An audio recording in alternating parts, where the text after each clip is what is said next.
When you have finished packing up your suitcases, you need to weigh them. And the way to weigh them is not to throw them on a scale because you won't get an accurate reading, I promise.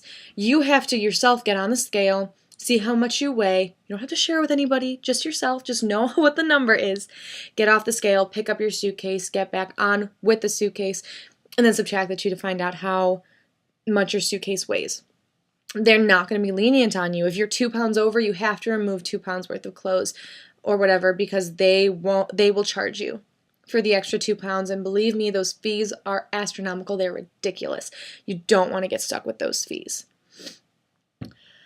What else? If you're going to put liquids in your suitcase, then you definitely want to put them in a bag so that if they explode or if they crack, they won't get on your clothes.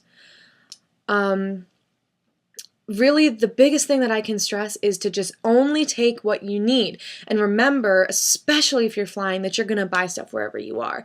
And you need space in your suitcase to bring the things home that you bought there. Tips for coming home after you've been wherever you're going for however long. You can leave stuff wherever you are. If you grew out of something, if you don't like it anymore, if you're replacing it, leave it. Give it to a charity. Just get rid of it so that it frees up the space in your suitcase to bring home other things that you might have bought there, like a souvenir or a Mickey Mouse t-shirt. I don't know. Just be very aware of stuff like that. For your carry-on items, I would definitely suggest your laptop bag is a carry-on. It's like a personal item. So if you have a laptop bag, I would suggest putting the things that would normally go in a purse in your laptop bag, like in the little pockets, throw your chapstick or your wallet or whatever.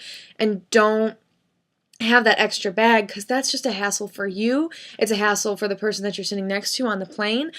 And if the airline is really strict, they won't let you bring on more bags than you're allowed. So definitely make sure that your personal item is a personal item and that's it. If you have a big camera bag, I would suggest doing the same thing. Definitely laptops and big cameras should be on the carry-on. Don't put those underneath because they do throw those luggages around, those suitcases around, and you don't want to open up your camera to find it in 5 pieces when it shouldn't be. So definitely keep that in mind. Like when I went, I had a full-size suitcase for my carry-on, and in that suitcase, I put my camera bag. So make sure that you just keep things like that in mind so that you don't end up with something broken afterwards, and, that's really upsetting. So make sure that you are conscious of that as well. If you're flying, I would definitely suggest getting one of those holders that you put around your neck. If obviously you won't need it if you're flying in the US to the US, but if you're flying overseas, you put your passport in there, some cash, your boarding passes, whatever else you might need, and then it's around your neck. Nobody can get a hold of it, and you know where everything is all the time. That's definitely something that is really important, especially if you're flying internationally. So I would definitely suggest getting one of those. You can get them at almost any like convenience store, like a Walmart, a Target, any place like that. Even if you want to go a little bit fancy and go to like a travel store and get one, you can definitely do that too. Eventually you might find yourself having to play Tetris in your luggage. You have a piece of clothing this big, but then you have another one that's only half that size, and you end up putting things next to each other and you find that there's a gap. Well, you want to fill that gap because that could be another shirt, another pair of underwear, whatever it could be. As even though you do want to stay organized in your luggage, play Tetris with your clothing to make sure that everything blocks up and you're making the best use of your space. That is really key, is just to make the best use of your space. Don't just throw everything in your suitcase and hope that you can sit on it to zip it up, because that's not always going to work. So you definitely want to be organized about your packing. I'm not a very organized person, I can tell you that right now. If I were to show you my room, it's a complete disaster. So definitely take advantage of those little nooks and crannies in your luggage to stuff whatever you can in there and make the best use of your space. When you're using your luggage to store shoes, make sure that the shoes are in there the best way that they can be. Try to keep the soles of the shoes up towards the top of the suitcase or to the side so that you don't get your clothes dirty. There's some really gross stuff on the sidewalks outside, and you don't want the bottoms of your shoes up against your underwear, you know what I mean? So definitely think about that when you're packing also.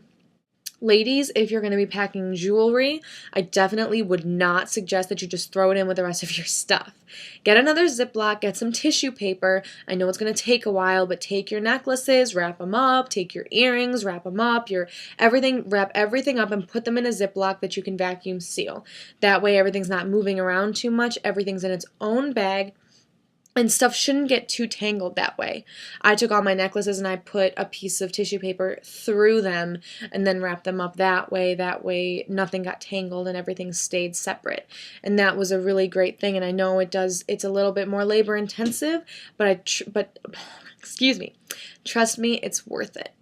Definitely worth it, especially for the things like your rings and the things that really are important to you. To wrap them up is really important, especially if they're in your checked luggage, because like I said, that stuff gets thrown around all the time. So make sure that everything that's in your luggage that you want to stay safe will stay safe.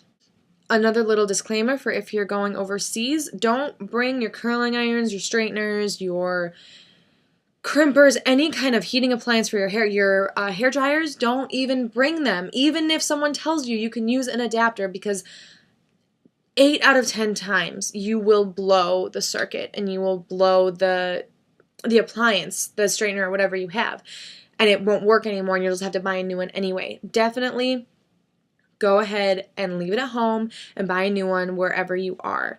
I promise you that that's going to be your best option, because you don't want to end up with a broken straightener when you need one when you get home. And people will tell you that you can use the adapters, but trust me, you just want to play it safe and go with one wherever you're going. The plugs will always be different. Nobody has the same plugs as us. Getting that out there. If you want to bring food with you, you also have to be aware of the whole liquid situation. Peanut butter, they threw away my peanut butter when I was going. It was in my carry-on, and they threw it away because it counts as a liquid.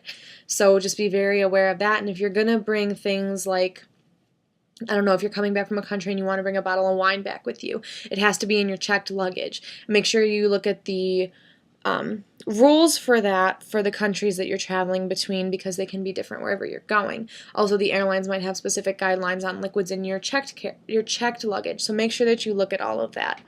Yeah, I think we've about covered it all. So if you have any questions at all, feel free to leave a comment or a video response, and I'll do my best to answer them. Like I said, I have a lot of experience packing up my life and moving wherever I have to go with it. So just give me a holler whenever, and I'll do my best to get back to you. For all of my Disney interns, good luck, and I can't wait to see you guys in a couple of weeks.